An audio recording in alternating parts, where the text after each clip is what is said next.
Have you ever wondered why some people seem to attract toxic partners over and over? Why narcissists always seem to find the same type of person? It's not bad luck. It's not coincidence. Narcissists have a specific selection process.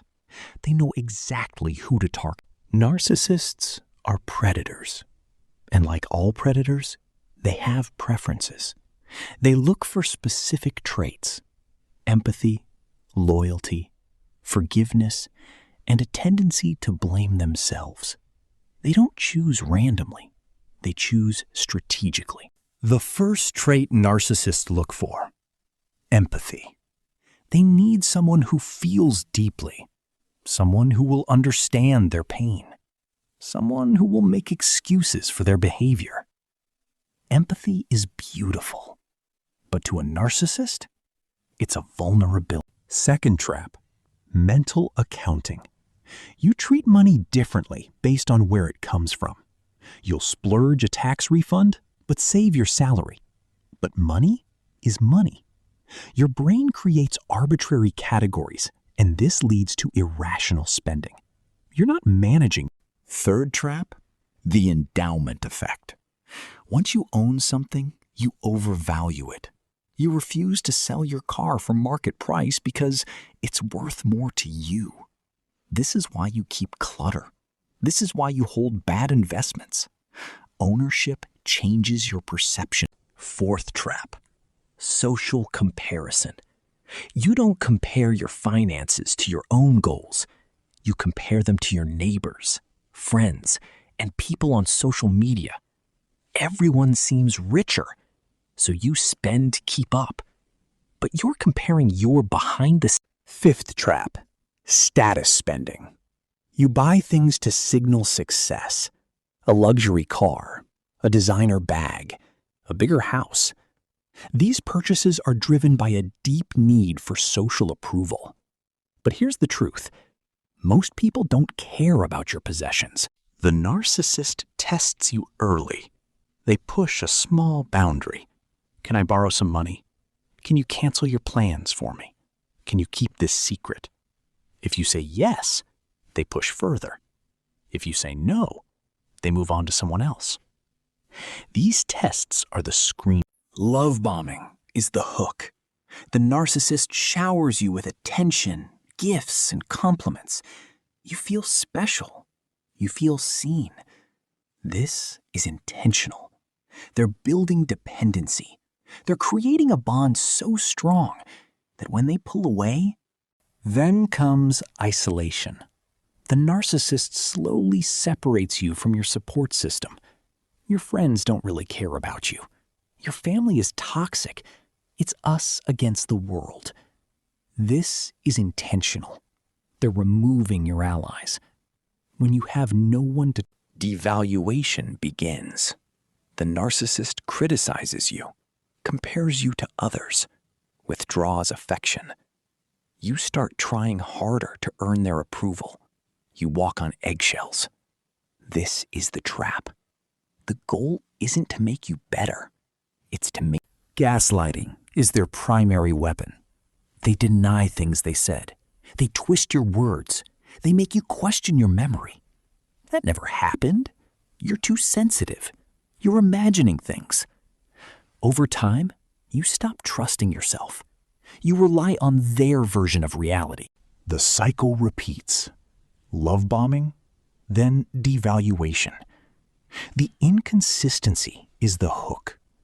When they're loving, you feel relief. When they're cold, you chase. Your brain becomes addicted to the highs and lows. The narcissist's goal is control. They need you to feel dependent. They need you to feel unworthy. They need you to believe you can't survive without them. This is why they attack your confidence. This is why they isolate you. This is why they gaslight you. And then, discard. When you're no longer useful, they leave. They find a new source. And you're left broken, confused, and asking, what did I do wrong? The answer is nothing. don't leave because of you. And then, discard. When you're no longer useful, they leave. They find a new source. And you're left broken, confused, and asking, what did I do wrong? The answer is nothing. You also stay because you've invested so much time, energy, love. You don't want it to be wasted. This is the sunk cost fallacy. But staying longer won't recover what you've lost. It will only cost you more. The first step to stop being a target: know the pattern. Recognize the love bombing. Recognize the early boundary tests. Recognize the isolation. When you see the pattern, you can't unsee it. And that awareness is your shield. The second step: set boundaries early. When someone pushes your limits, say no. When someone makes you uncomfortable, speak up. When someone shows signs of narcissism, walk away. Boundaries aren't walls, they're filters. They let healthy people. The third step: trust your gut. Your intuition warned you early. You felt something was off, but you ignored it. You rationalized it. Learn to trust that feeling. It's your brain recognizing a threat before your conscious mind does. The fourth step: rebuild your self-worth. Narcissists target people who don't fully value themselves. They exploit insecurity. When you know your worth, you stop accepting less. You stop tolerating disrespect. You stop making it. The fifth step: strengthen your support system. Reconnect with friends. Rebuild your community. The narcissist isolated you because they needed you alone. When you have a strong support system, you have perspective. You have validation. The sixth step: go no contact. This is the most difficult and most essential. Block them. Remove all access. Narcissists will try to hoover you back in, a final attempt to regain control. No contact means no temptation. The seventh step: be patient with yourself. Healing takes time.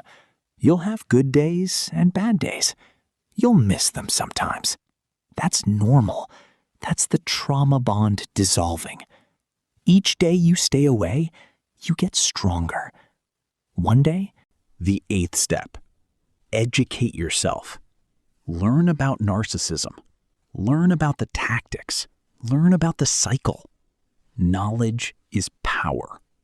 When you understand the psychology, you understand it wasn't your fault.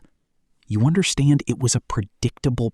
Red flags checklist: excessive flattery, rapid commitment, isolation from friends, criticism disguised as help, blaming you for everything, inconsistency, lack of empathy. If you see, you can't change them. You can't love them into health.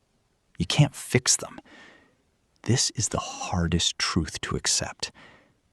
But when you accept it, you free yourself. You stop trying to rescue people who don't want to be saved. You stop giving your... The narcissist chose you because you have something they don't. Genuine warmth, empathy, and depth. You were targeted because you are loving. You were targeted because you are kind. And those qualities are not weaknesses. They're strengths. You are not a victim. You are a target. And targets can become survivors. You can heal. You can learn. You can grow. You can set boundaries. You can walk away. You can choose differently. Narcissists are predators. They don't choose randomly. They choose people who are empathetic, loyal, forgiving, and self-blaming. This doesn't mean you're weak. It means you're human. And now that you know how they choose, you can stop being